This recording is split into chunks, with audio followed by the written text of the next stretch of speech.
Howdy folks, hope you're all having a good one, and welcome back to World of Tanks with the mighty Jingles. Yes, that's right, a game of throws in World of Tanks. Apologies to anybody who got confused by the title and thought they were watching a World of Warships video, but there's no reason why World of Warships should have the monopoly on teams throwing away guaranteed wins. In fact, technically, World of Tanks was doing it long before World of Warships made it cool. So, welcome to a Tier 8 standard battle here on the Mannerheim Line map, the famous Finnish map, formerly known as the Arctic map, although now that Finland are applying for membership to NATO because they don't want to be next, I wouldn't be at all surprised to see the name of this map change back to Arctic at some point in the very near future. This is Megano YT in the... I had to look this tank up, I'd never heard of it. I'd given up trying to keep track of all the new premium tanks in World of Tanks a long time ago. This is the 122M. Actually, no, it isn't. Start as you mean to carry on, Jingles. It's the 122TM. It's not technically a made-up tank. I mean, it kind of is. It's Chinese. I thought it was a heavy at first, but it is actually a medium. It's based on the Soviet T-62, one of which was captured by China during the 1969 Chinese-Soviet border war. Only 2 prototypes were made. It never went into production. The cosmetic missile launchers on the side of the turret there, they're purely for, well, cosmetics. They don't actually function, not in World of Tanks. If they put this into War Thunder, they probably would, but, well, this isn't War Thunder, it's World of Tanks. Now, because I'd basically never seen this thing before, and the only thing I knew was that it was Chinese, and I thought it was a heavy because of the really, really bad engine power and sluggish mobility, when I saw that Megano and most of the rest of his team on this flank were rushing down to this forward position, I thought, oh, he's really going to struggle here, because the one thing that we all know and love about Chinese tanks is they have horrible gun depression. Except this one doesn't. I was very surprised that he was able to get the gun down and shoot and hit on a reverse slope like this without exposing an uncomfortable amount of lower glacis, but apparently this tank actually has 8 degrees of gun depression. How very un-Chinese. I do have to say it's very, very nice of the enemy team over here to just kind of sit there in the open waiting to get shot at. It's very sporting of them, isn't it? Meanwhile, up at the northern end of the map, the fun and games are about to commence, so I'm just freezing the frame here and I'm just going to zoom in on the minimap. Tell me if you can spot the location of the friendly Barask. It's okay, take your time. I'll wait. No, nothing? Can't see him yet? There's a good reason for that. You see up here in the northwest corner, where there's this huge cluster of enemy tanks, probably at least a third of the enemy team. The reason you can't see the Barask on the minimap is because he's buried under that massive cluster of enemy tanks. So it should probably come as no surprise to anybody that this is what happens next. Well, I should probably qualify that statement. It should not come as a great surprise to anybody capable of thinking and breathing at the same time. But it did come as a great surprise to the Barask, because as far as he's concerned, that was not his fault. That was the fault of all of his teammates who didn't charge headlong into a third of the enemy team and die with him. Meanwhile, down at the other end of the map, the fun continues as the friendly C-45 down there got way too enthusiastic trying to get out into a position where he could shoot at the enemy C-45. The friendly dead player in the Progetto 46, who also died up there to the north, tries to explain to the Barask player how, and very politely I have to say, he basically got himself killed and it wasn't anybody's fault but his own, but he's not having any of it.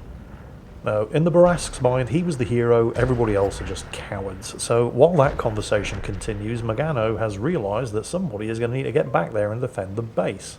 The team have lost 6 tanks to the enemy team's 5, but most of those casualties happened up in the north, which is why the northern base defence is crumbling and why Megano is heading back. The remainder of his team down to the south are in a pretty good shape, and do seem to have the situation well in hand. And it's a good thing that Megano headed back when he did, because, I mean, just look at this horrible engine power. You can see why I thought this was a heavy tank and not a medium. And didn't realise it was a medium until I actually looked the thing up on the World of Tanks wiki page. I mean, this would be bad mobility even for a heavy. It can do 55 to 60 going downhill with a tailwind, but this is not a fast tank. Now the Ferdinand over there does seem to have the right idea. He's falling back because he's basically the first line of defence for the base now. And if anybody wants to attack him, they're going to have to come around the corner of that rocky outcrop, which will allow the rest of the team to shoot at them. That will come around the other way, and one of them has, and it's really unfortunate that the Scorpion G picked that exact moment to try to move to get a better position. Because while they did knock out the Progetto 46, they could have done without losing the Progetto 54, and the Scorpion G, and the Somewhere SM, and the IS-3A. Now there's 4 of them against 8 enemies.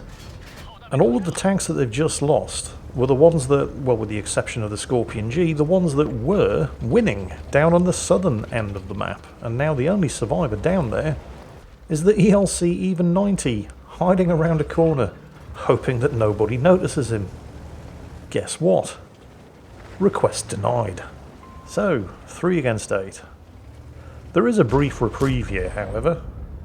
The Ferdinand's managed to get himself into a position where he can nail the enemy Barask, and then the enemy STA-2, who was last seen down here, I'll remind you, somehow manages to find a way to drown himself.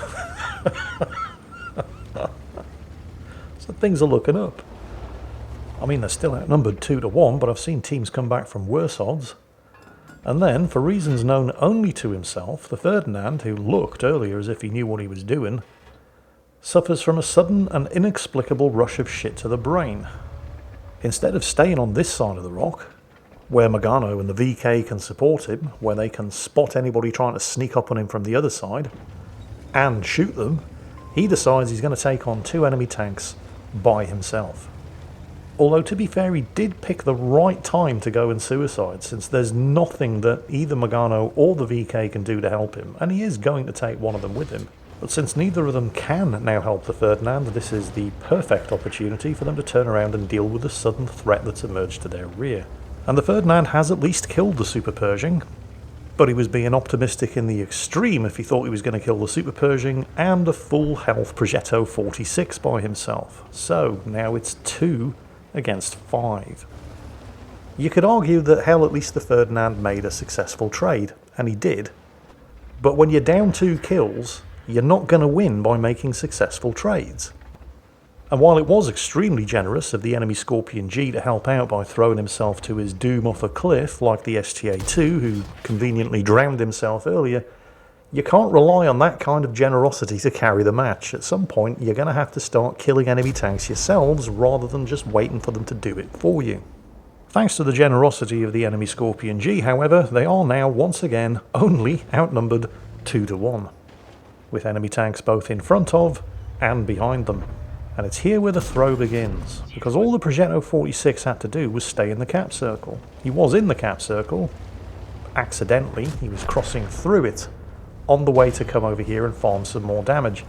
Because if he had stayed in the cap circle, Magano here and the VK would have had to turn around and do something about it, which would have left their rear exposed to the enemy tanks that they just killed, because they didn't have to turn around and do anything about the Progetto 46 capping the base out. Although, to be fair to the Progetto, it wasn't I mean, there was a definite element of I need to win harder here, but you would have thought that between the 3 of them they could have disposed of 2 tanks caught in a crossfire. You would have thought that. But what you should have been thinking was, why couldn't the 4 of them deal with 2 enemy tanks caught in a crossfire? Because it's not just the Progetto. There's a Rheinmetall Borzig on the enemy team as well, and we haven't seen him in ages.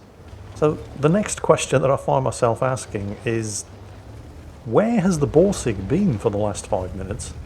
And what was he doing that was more important than being here, winning the game? Again, I suppose you kind of have to thank him for his generosity in not being here and giving these 2 guys a fighting chance. The VK's gone for the ridgeline because he... Oh, there he is. Well, it was nice of you to turn up eventually, you know, one at a time.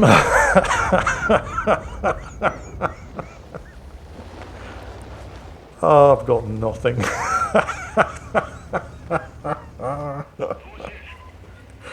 I mean, have you ever seen anything like it? Well, if you play World of Tanks, of course you have. I mean, look at the carnage on that corner. I mean, you see dumb shit like this Oh, I don't know, at least once every 4 or 5 battles. Maybe more. So, yeah, 2 against 1.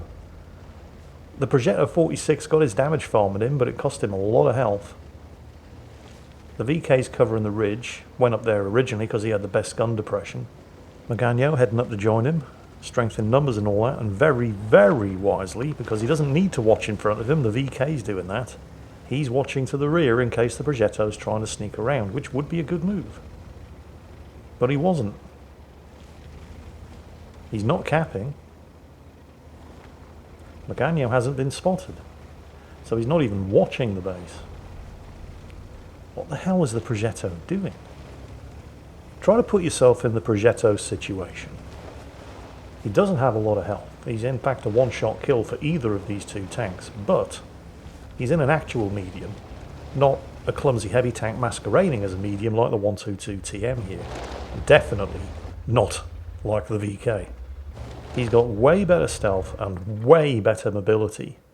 And while he doesn't have the alpha damage with his 90mm gun that these guys have, he still does 240 damage per shot with good penetration of 212mm, assuming he's not loading the gold, in which case he's got, well, basically tier 10 medium tank penetration with 259mm, and you have to expect him to be loading the gold.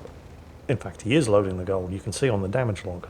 So, better stealth, better mobility.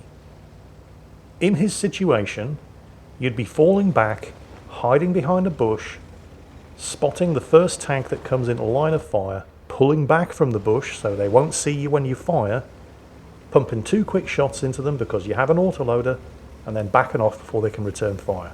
Rinse and repeat the process, win the game. That seems like the logical choice to me. It seems like the only way the Progetto can win. And it wouldn't be difficult because he is in a fast medium with way better stealth, and there are plenty of bushes that he can fall back to in order to repeat the process of firing from ambush. And yet neither of these guys are getting spotted. And there have been multiple opportunities thus far for the Progetto to pull off exactly that kind of ambush. So where the hell is he? What the hell is he doing?